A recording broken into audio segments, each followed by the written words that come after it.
namimiss kita eh. Anong sekreto? Anong sekreto sabihin ko? Siguro nawa sa akin kasi kapet-pet ko. Kailangan ko makapala. Ay oo, lumalobo ka. Hello! Kain tayo. O, kain muna kayo. Ay, kang alagaan. Sige. Wala ko, wala ko. Siguro pa. Uli ka na, uli ka. Kumain ka. Gusto mo ka? Yun yun? Oh. Ikaw? Gusto mo ka? Sige, sige. Parang sa luting. Siyempre ayaw namin matinig ikaw. Ay, gano'n. Oo. Ngayon pwede ba?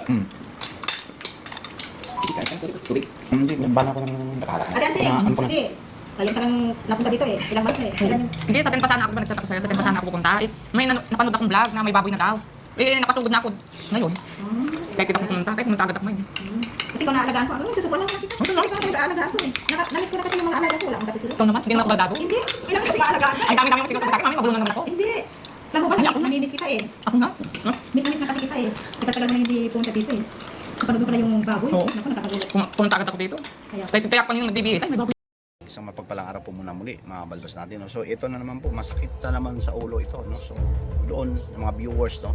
Dito, like muna tayo. No? Like, tapos manood tayo dito kay Daddy Frankie. No? So dito, reaction video tayo dito ulit muli kay Nanay Ansing.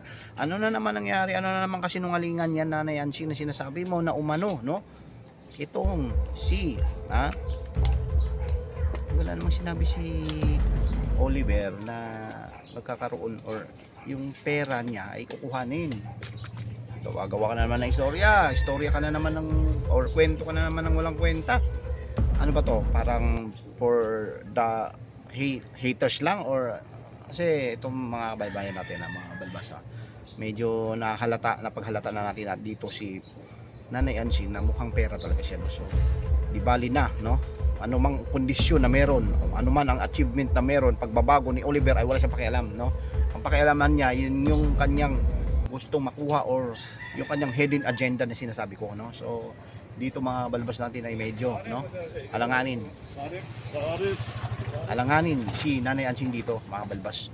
So, dito, balbas natin, ginagawa kasi niyang, kumbaga, di ba, hanap buhay or yung parang kumbaga may kinuwento pa nga siya eh na yung kanyang asawa ay nag-aaway sila no na umaasa na lang pala doon din no sa binigay ni Daddy or sa mga sponsor last time na may binigay no so hinahanapan din siya ng pera ng kanyang asawa so napakatindi walang ano naman to ng mga balbas natin no? So doon nga eh nakakaawa naman itong si Oliver no so sa halip na alamin mo yung kondisyon ni Oliver mga balbas ang ginawa ni Nanay Ansing mga balbas natin ay mas inuna pa niyang inalab kung nasaan yung pera ni Oliver no so which is mali no napakamali naman yan Nanay Ansing huwag naman sanang ganun no so nakakahiya naman sa mga mag-anak kapitbahay kapatid no so doon kung talagang makapal yung mukha mo eh huwag naman inipisa natin no so mga balbas no so marami ang nagkokomento marami ang nagre-reaction kaya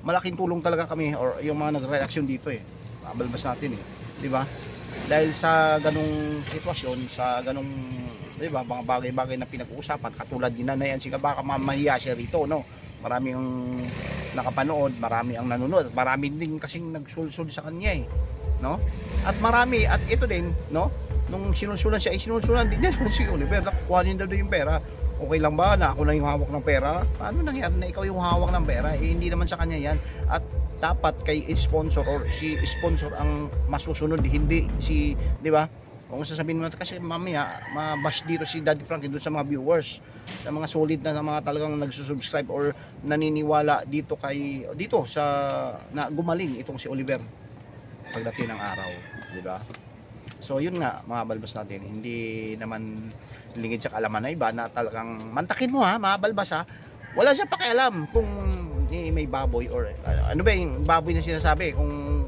sinabi lang naman at di ba parang sulsul lang doon sa kapitbahay na yung baboy daw ay nandyan na kay Daddy Frankie kaya karag-karag siya pumunta no so which is mali hindi naman totoo mga balbas eh pero pagdating dyan sa tricycle din no kasi doble-doble na eh yung mga kanyang nakuhang impormasyon na pilit na gusto niya maniwala na meron nga daw binigay yung mga sponsor eh hindi pa nga binigay yung pera eh di ba so mangyari diyan mga balbas eh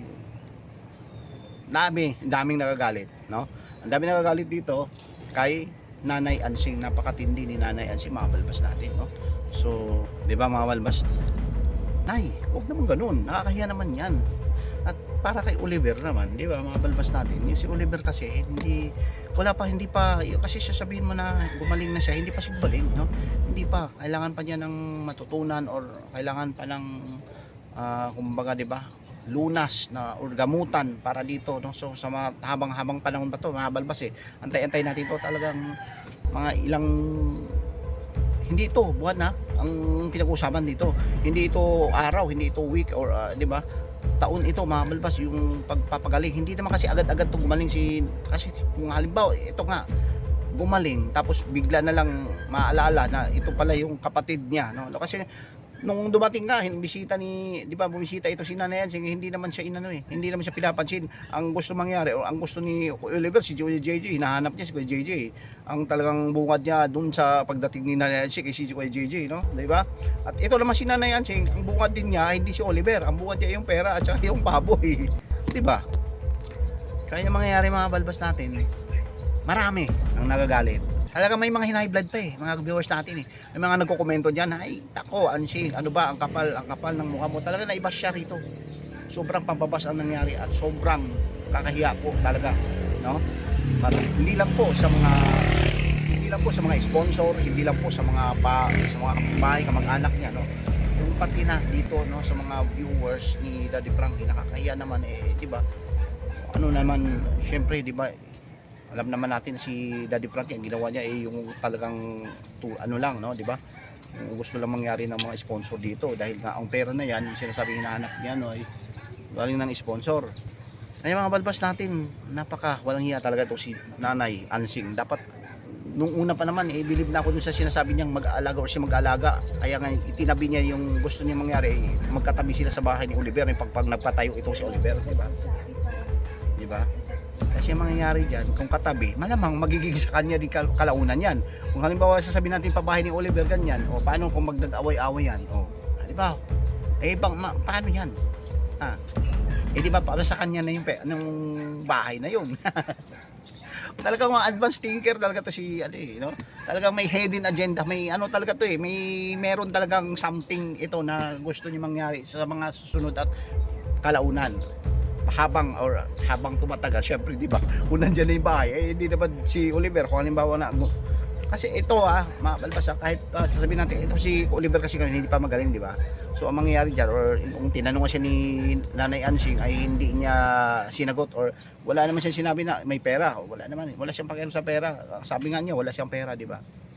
Alam natin na may umabot na ng 100 plus 160 kung di tayo nagkakamali, di ba, yung pera ni Oliver na galing sa sponsor, no? So yun nga, mayroon pa rin na mga ito, no, sila Ma'am Malu, no, sino pa ba, Ma'am Bopil, sila yung nag-sponsor at nagbigay minsan ng pera dyan kay Nanay Ansing. Hindi naman ulit yun kasi bad trip na rin sila di ba, galit na rin sila mga balbas natin kaya mantakin mo ito sinasabi ko dito, yung palagi mong pagpunta dyan ay nahahalata ka na talaga ng mga viewers dyan. Wala kang ibang pakay dyan, wala kang ibang layunin dyan, wala kang ibang hinahangad siguro doon dahil dyan sa pera. Yung pera at yung sinasabing baboy na bibigyan ka, at yung sinasabi mong tricycle na brand new, kasi sabi mo brand new yung tricycle na mangyayari makukuha mo, di ba?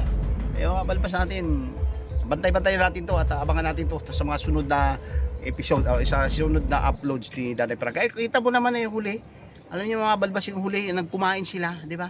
Anong nangyari? Gusto niya marami siya yung kasama doon sa shelter doon na siya kumain. Talagang siya no, yung feeling at home siya, no? Magandahan siya. Gusto pa kanya meron pa siya isang pangarap mga balbas yung magkaroon ng aircon kasi malamig daw pala. Baka mamaya puputi daw yung niya, no? Balat niya doon sa aircon. Di ba mga balbas, hindi naman ilingid sa kalaman ng iba, mga balbas. Talagang walang hiya talaga itong si Nanay Ansing mismo, no?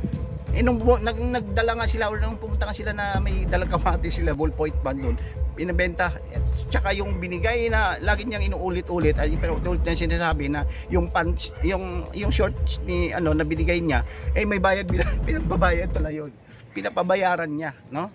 So marami ang galit sa'yo, kaya ako sa akin pa nako, baguhin mo na yung sarili mo hanggat maaga pa, no, di ba? Kasi walang iya mo, or, di ba? Sorry sa word, pero yun po yung ating pananaw, yun po yung ating napansin dito kay Miss Manay Ansi Mabalbas. So yun lang po, at isang mapagpalang araw po muna sa lahat, lalo sa ating lahat ng mga charity vlogger at sa lahat po ng mga nanonood sa ating, sa hindi pa nakapanood, or sana i-like nyo naman po ang ating video. Okay, so yun lang po, maraming salamat at lagi po tayo mag-iingat. Bye bye.